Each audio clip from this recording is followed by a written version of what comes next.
The next night, Grant's crew, consisting of his 7 brothers and 2 cousins, gather around him as he shares the new intel. The old lady on the avenue, a regular numbers player at the local bakery, had tipped them off about another location owned by Detective James. The location, a nondescript building with a bakery on the top floor, seems innocent enough. But Grant's crew knows better. They have been told that the basement is where Detective James stores his illicit goods. Without hesitation, Grant's crew moves in, their faces set with determination. They enter the bakery, avoiding the prying eyes of the patrons, and make their way to the basement door. Vic, Grant's brother, picks the lock, and they slip inside. The basement is dimly lit, with rows of crates and boxes stacked haphazardly. Grant's crew moves swiftly, searching for any sign of Detective James's operation. Suddenly, Carlos, another brother, whispers, "Guys, I found something." He holds up a small key card attached to a leather strap. Grant's eyes narrow. That looks like a police badge holder. This must be Detective James's stash. The crew begins to search the crates, finding stacks of jewelry, cash, guns, and drugs he stole in the tri-state for a long time. They realize that Detective James has been using 10 locations to store his illicit goods, and that they have stumbled upon a major part of his operation once again. Detective James sat at his desk, his eyes fixed on the phone in front of him. His mind was racing with thoughts of his stash spots being robbed, one by one. He had received a call from one of his informants, telling him that the latest location had been hit. Detective James's face turned red with rage as he slammed his fist on the desk. He couldn't believe that someone was daring to challenge his authority, to steal from him. He thought he had covered his tracks, that no one knew about his secret operations. But now, it seemed that someone had discovered his empire and was systematically dismantling it. Detective James's mind was consumed by thoughts of revenge and retaliation. He would stop at nothing to find out who was behind these robberies and make them pay. As he sat at his desk, Detective James's eyes began to glaze over, his grip on reality tenuous at best. He was losing his mind, consumed by paranoia and anger. His colleagues began to notice a change in him, but he pushed them away, too far gone to listen to reason. The detective's descent into madness had begun, fueled by his own corruption and greed. But little did he know, his worst nightmare was just around the corner, waiting to strike. Detective James's eyes narrow as he paces around his office, his mind racing with suspicion. He is convinced that the person behind the robberies is someone within his own organization. He thinks back to all the people he has worked with, trying to remember anyone who might have a grudge against him or be clever enough to pull off such a sophisticated heist. His eyes land on a few individuals who have access to his operation's inner workings. There is his right-hand man, Sergeant Thompson, who has been with him since the beginning. Thompson has always been loyal, but Detective James wonders if he might be getting greedy. Then there is the new recruit, Officer Rodriguez, who has been asking too many questions lately. Detective James thinks Rodriguez might be trying to gather intel for a rival organization or even the police department's internal affairs. As he continues to ponder, Detective James's phone rings. It is an unknown number, but he answers anyway. Detective James, a low, gravelly voice says, "You're looking for someone, but you are looking in the wrong place." Detective James's grip on the phone tightens. "Who is this?" The voice chuckles. "Someone who knows your secrets, and I am your worst nightmare." Detective James hung up the phone, angry. Detective James's corruption runs deep, and his crimes are far-reaching. He is not only stealing from his own organization, but he is also exploiting vulnerable women, using them for prostitution and personal gain. Along with his colleagues, Detective James has been drugging women and using them for his own twisted desires. He has also been forcing them into prostitution, collecting profits from their exploitation. But that is not all. Detective James has also been using these women to steal expensive clothing and jewelry from his rivals. He has been collecting intelligence on his enemies, using the women to gather information and gain an upper hand. The detective's web of deceit is complex, and his crimes are numerous. He has corrupted his colleagues, exploited vulnerable women, and stolen from his own organization. His downfall is imminent, but he remains oblivious to the danger lurking in the shadows. As Detective James continues to manipulate and exploit those around him, he receives a mysterious message. You are running out of time, detective. Your empire is crumbling. The detective's eyes narrow, his mind racing with paranoia. Who is behind this message, and what do they want? He knows he must act fast to protect his empire, but he is not sure where to turn. Detective James pours himself a cup of coffee, his hands shaking slightly as he tries to calm his nerves. He has been trying to reach his captains, the leaders of his goon squad, but none of them are answering their phones. He is starting to feel a sense of unease, wondering if something has gone wrong. But he pushes the thought aside, telling himself that they are probably just busy or ignoring his calls on purpose. As he takes a sip of his coffee, he glances around the police station, making sure no one is watching him. He then gets up and heads to the evidence room, also known as the property room. Once inside, he quickly scans the shelves, looking for a specific evidence box. He finds it and opens it, revealing a gun that he had used to kill one of his partners who was about to rat him out. Detective James's eyes dart around the room, making sure he is still alone. He then carefully places the gun in his pocket, planning to dispose of it later.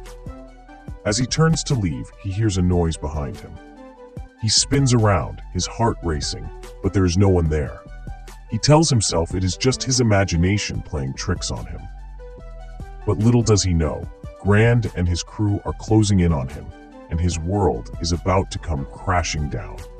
Detective James's empire is vast and lucrative, with 10 stash spots scattered throughout the city. But one location stands out above the rest, a massive warehouse filled with over $80 million worth of merchandise and product. The warehouse is a treasure trove of illicit goods, with crates and barrels stacked high with weed, thousands of pounds of high-grade marijuana, worth millions on the street. Coke, hundreds of kilograms of pure cocaine, cut and ready for distribution. Heroin, dozens of bricks of raw heroin, waiting to be packaged and sold. Guns, crates of firearms, from handguns to assault rifles, all fully loaded and ready for use. Detective James's stash spot is a one-stop shop for all his criminal endeavors. He has been using this location to supply his goons, bribe officials, and fund his lavish lifestyle. But with Grand and his crew closing in, Detective James's empire is on the brink of collapse. His stash spot is about to be compromised, and his entire operation will be exposed. The magnitude of Detective James's illicit empire is staggering. 2 of his stash spots contain 15 duffel bags filled with cash, which have not been counted yet. Doing the math, assuming each duffel bag contains at least $1 million, that's a total of $15 million per spot, making it $30 million in uncounted cash. But that's not all. 4 of his stash spots contain exotic European cars, including Maybachs, worth a staggering $30 million. These luxury vehicles are likely used for personal enjoyment, bribes, or as status symbols to intimidate and impress. The total value of Detective James's empire is now estimated to be $80 million in merchandise and product, weed, coke, heroin, guns, $30 million in uncounted cash, $30 million in exotic European cars, total $140 million. Grand and his crew are getting closer to dismantling Detective James's empire, but the detective will stop at nothing to protect his interests. Detective James's last 3 stash spots, the final remnants of his illicit empire, are revealed to be nothing but glass and pill labs. These labs are responsible for producing the detective's own brand of narcotics, flooding the streets with addictive substances.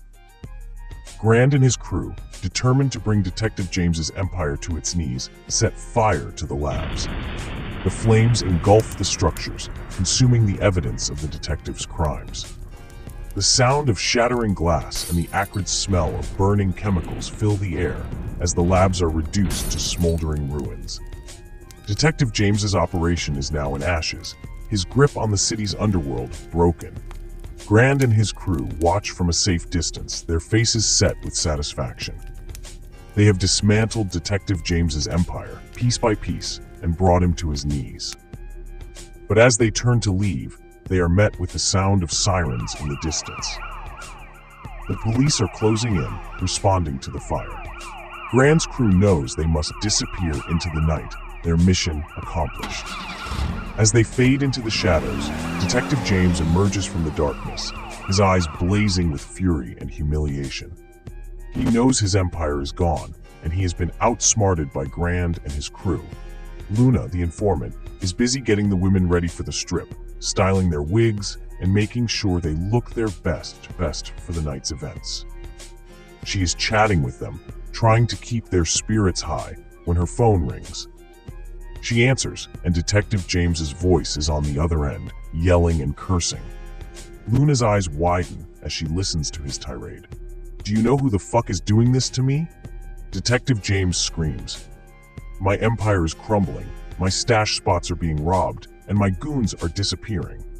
Who is behind this?" Luna tries to remain calm, but her heart is racing. She knows that Detective James is on the verge of a breakdown, and she needs to tread carefully. "I do not know, Detective," Luna replies, trying to sound innocent, "but I will do my best to find out. Maybe it is one of your rivals or a disgruntled employee." Detective James's anger seems to escalate, and Luna can almost feel his rage through the phone. "Find out who it is, Luna. I do not care what it takes. I want them dead." The line goes dead, and Luna is left staring at her phone, her mind racing with the implications. She knows she needs to be careful, that Detective James is capable of anything, but she also knows that she has a role to play in bringing him down. Luna bursts out laughing amongst the girls, but they are confused, not knowing what is so funny. However, Luna's laughter is rooted in her knowledge of Detective James's downfall and her own sinister plans. As a selfish and cunning street-smart individual, Luna only thinks about herself and her own interests. She is aware of Nikki's location and is plotting to use this information to her advantage. Luna's eyes gleam with malice as she contemplates calling Grand, offering to reveal Nikki's whereabouts in exchange for a share of the stolen money.